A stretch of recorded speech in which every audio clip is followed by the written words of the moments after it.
पंचतंत्र की कहानी हाथी और बंदर। हाथी और बंदा एक घने जंगल में एक बंदर और एक हाथी रहते थे। हाथी बड़ा शक्तिशाली था। वो बड़े बड़े पेड़ों को एक ही झटके में उखाड़ देता था। बंदर काफी दुबला पतला, लेकिन वो बड़ा ही फुर्तीला और तेज था।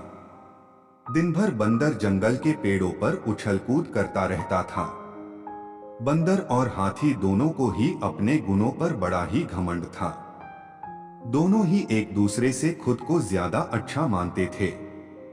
इस वजह से दोनों में हमेशा बहस होती रहती थी। उसी जंगल में एक उल्लू भी रहता था, जो अक्सर बंदर और हाथी की हरकतें दिखाता था। वह इन दोनों के लड़ाई झगड़े से परेशान हो गया था। एक दिन उस उल्लू ने उन दोनों से कहा, जिस तरह तुम दोनों लड़ते हो, इससे कोई फैसला नहीं होने वाला है। तुम दोनों एक प्रतियोगिता के जरिए आसानी से यह फैसला कर सकते हो कि तुम दोनों में से सबसे शक्तिशाली कौन है। बंदर और हाथी दोनों को उल्लू की बात अच्छी लगी। दोनों ने फिर एक साथ पूछा, इस प्रतियोगिता में क्या करना होगा?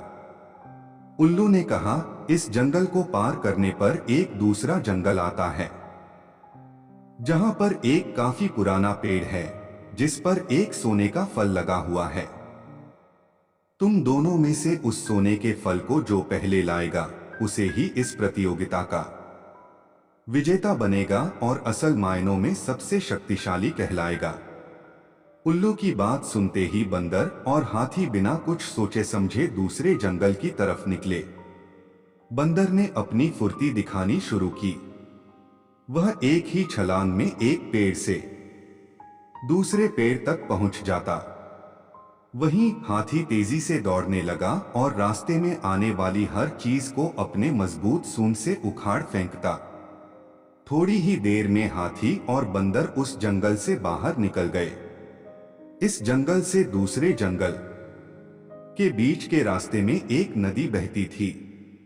उसे पार करने के बाद ही दूसरे जंगल में पहुंचा जा सकता था।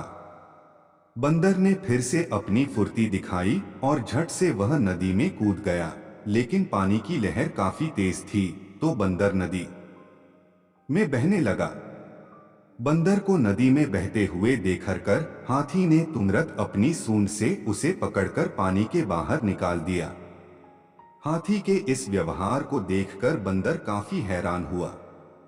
उसने विनम्र होकर हाथी को अपनी जान बचाने के लिए धन्यवाद कहा और अपनी हार मानते हुए हाथी को ही आगे का सफर तय करने के लिए कहा। बंदर की इस बात को सुनकर हाथी ने कहा, मैं नदी पार कर सकता है, तुम भी मेरी पीठ पर बैठकर इसे पार कर लो। बंदर हाथी की बात मान गया और वह हाथी के पीठ पर बैठ गया। इस तरह दोनों ने नदी पार कर ली और दूसरे जंगल में पहुंच गए। फिर दोनों ने मिलकर सोने के लगे हुए फल वाले पेड़ को भी खोज निकाला। सबसे पहले हाथी ने अपनी अपनी सूंड से उस पेड़ को गिराना चाहा, लेकिन वह पेड़ काफी मजबूत था। हाथी के प्रहार से वो पेड़ नहीं उखड़ा।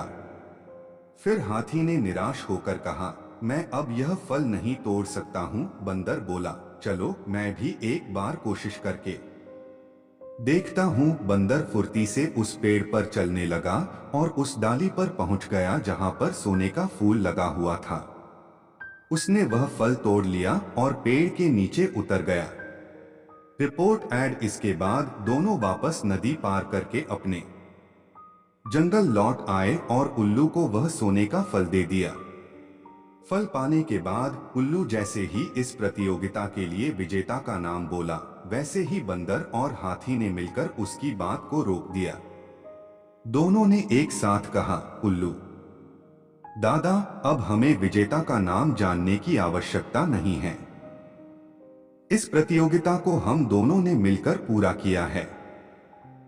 हमें यह समझ में आ गया है कि हर किसी का गुण अपने आप में अलग और खास होता है। हमने यह भी फैसला किया है कि आगे से अब हम कभी भी इस बात पर बहस भी नहीं करेंगे और मित्र की तरह इस जंगल में रहेंगे। उल्लू को बंदर और हाथी की बात सुनकर काफी खुशी हुई। उसने दोनों से कहा, मैं तुम्हें यही समझाना चाहता था कि सभी एक दूसरे से अलग होते हैं। अलग अलग गुण और शक्तियां ही हमें एक दूसरे की मदद करने के काबिल बनाती हैं। साथ ही हर किसी की अपनी कमजोरियां भी होती हैं, इसलिए एक दूसरे के साथ मिलकर रहना ही सबसे अच्छा होता है। उसी दिन से हाथी और बंदर दोनों मित्र हो गए और वह जंगल में खुशी खुशी रहने लगे। कहानी से सीख हमें एक दूसरे के गुणों और शक्तियों का सम्मान करना और आपस में मिलजुल कर रहना चाहिए। जंगल स्टोरी। बुरा मत करो। नंदन वन में एक सियार रहता था। वह चालाक और चुगलखोर था। एक दिन वह शाम के समय कानन झील से गुजर रहा था। उस झील में थोड़ा सा पानी बचा हुआ था।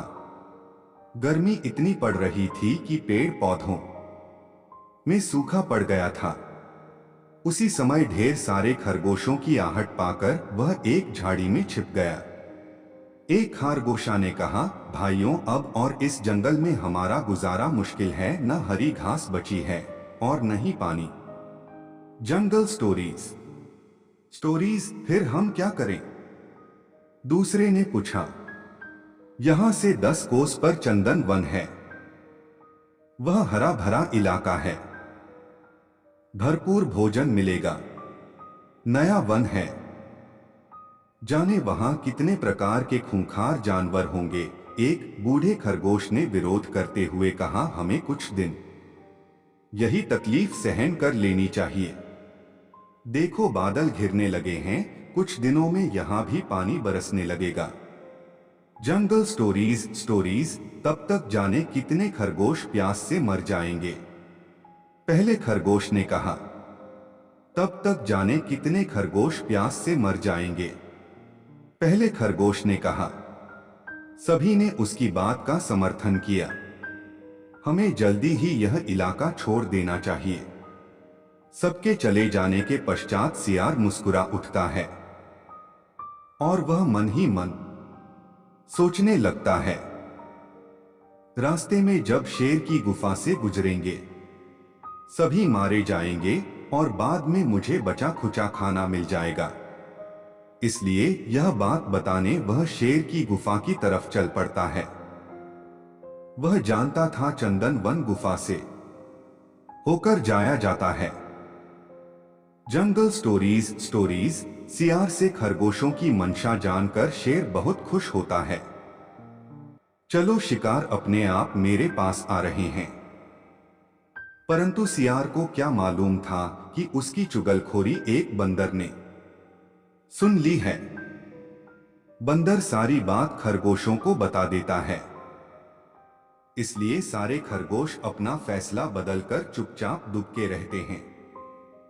इधर रात देर तक खरगोश नहीं आते। शेर भूखा प्यासा दहाड़ने लगता है। वहीं छिपकर सियार अपने भोजन के इंतजार में बैठ जाता है। शेर क्रोधित हो उठता है और सियार का एक ही बार में काम तमाम कर देता है। दूसरों के लिए खोदे गड्ढे में सियार खुद ही गिर जाता है। जंगल